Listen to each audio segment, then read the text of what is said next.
What if you get weak along the way and you throw in a towel on yourself, you surrender to your emotions? What then? A lot of people become discouraged, they become frustrated, and they say, oh, what the heck? And they go back to doing what they were doing before, saying it doesn't work. The number one regret that people had, people who were dying, who knew that they were crossing over and making their transition, the top regret of it was, I wish I'd have had the courage to live the life that I knew I was destined to live. In other words, that I had a purpose, that I knew that there was something greater that I came here to do, that I signed up for something other than just to fit in and to go along and to follow somebody else's rules. And most of us are not, don't allow ourselves the freedom to listen to those internal callings, those things that we all feel are just so important to us. Take quitting out your vocabulary. Take it out. Cry if you must. Rest if you must. But the worst thing you can do is quit. It's necessary as you look at your goals and your dreams, it's necessary that you have a strategy and a game plan to change the story that you believe about yourself. And that's an ongoing process. I've discovered, and many people have, that what we do, what we accomplish, what we produce is a result of the story we believe about ourselves. Be ye not conformed to this world, be ye transformed by the renewing of your mind. So first, we have to define success for ourselves. And then we have to put in the work to maintain it. Take that daily tally. Tend our garden. Keep the things that are important to us in good shape. It's on you. It's on you. We do our best when our destinations are beyond the measurement, when our reach continually exceeds our grasp, and when we have immortal finish lines. And when we do this, the race is never over. The journey has no port. The adventure never ends because we are always on the way. So do this, and let somebody else come up and tap you on the shoulder and say, hey, you scored. Let them run up and tap you on the shoulder and say, man, you won. Let them come tell you, you can go home now. Let them say, I love you too. Let them say, thank you. Take the lid off the man-made roofs that we put above ourselves and always play like an underdog.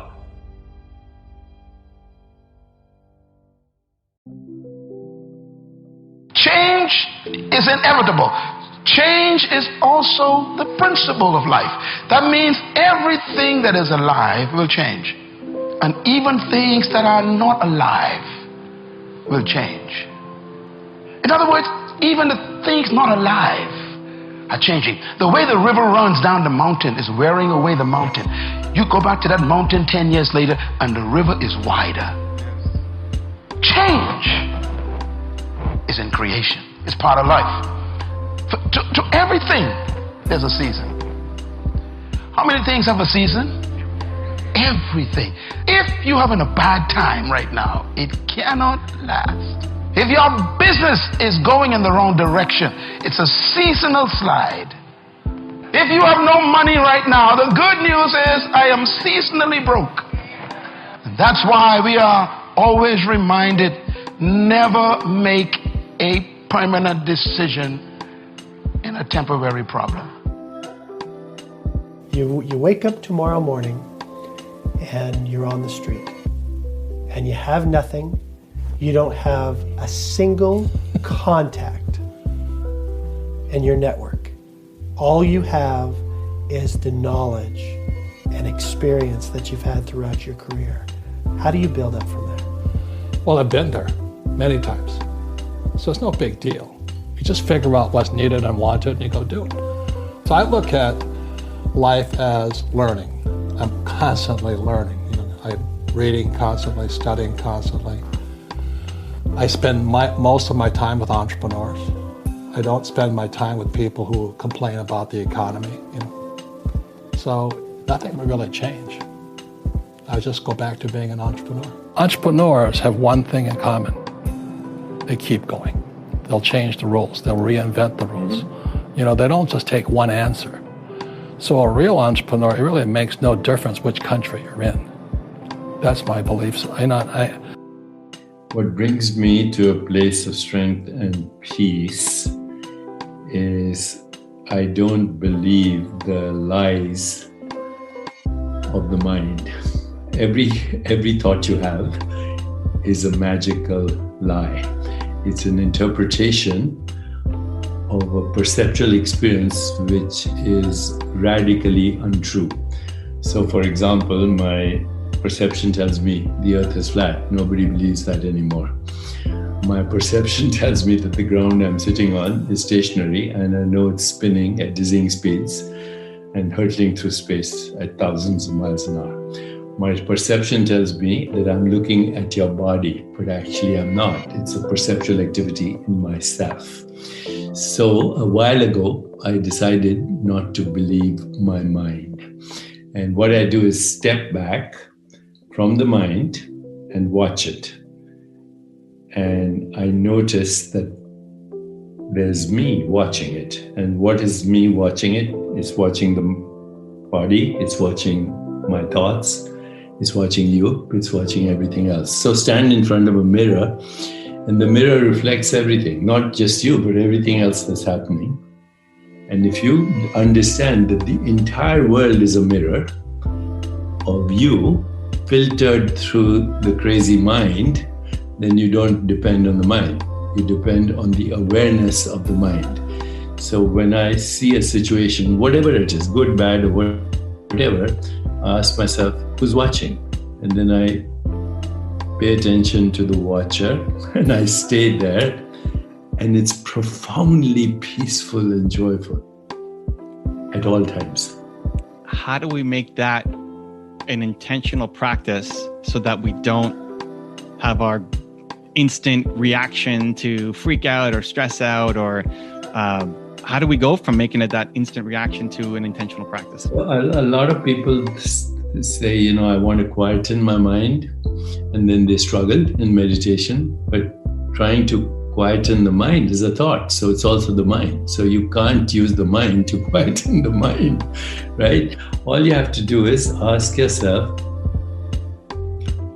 what am I aware of right now? And then favor the awareness instead of the experience, because the experience is a projection of the mind.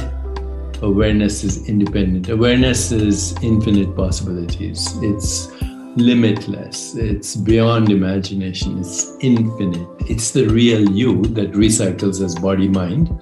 People talk about reincarnation, but reincarnation is happening every second. Every thought that you have is a reincarnated thought.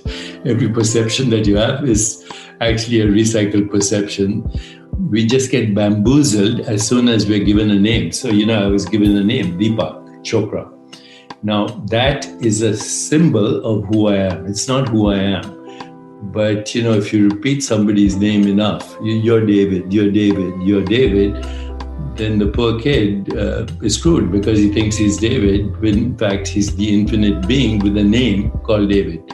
So, you're not your name. Your name is a symbol of who you are.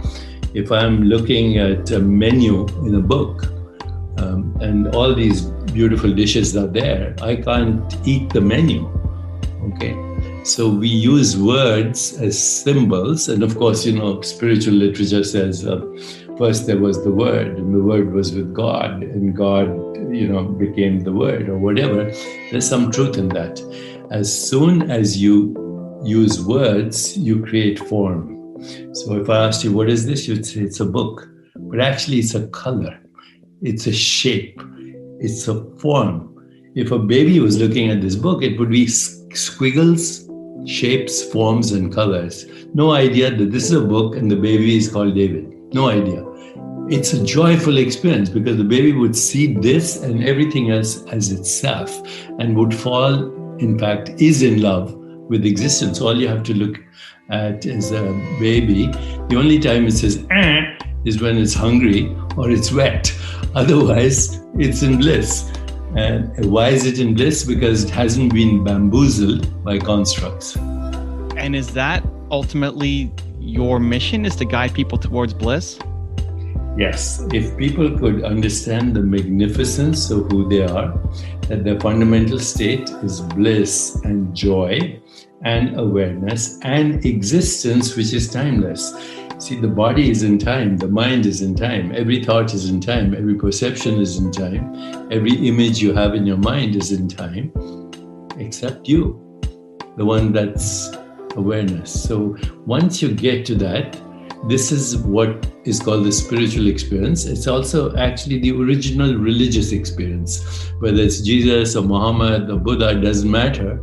The religious experience is just three things. First, you know yourself beyond body and mind. Second, you have the emergence of Platonic truth, which is goodness, harmony, peace, empathy, compassion, love, kindness, joy. And the third religious experience, not religion, I'm not talking about religious dogma, religious experience, loss of the fear of death. If you have those three things, you know your true self, you have the emergence of what we call Platonic values, truth, goodness, beauty, harmony, love, compassion, joy, equanimity, and you lose the fear of death, what left? You're free.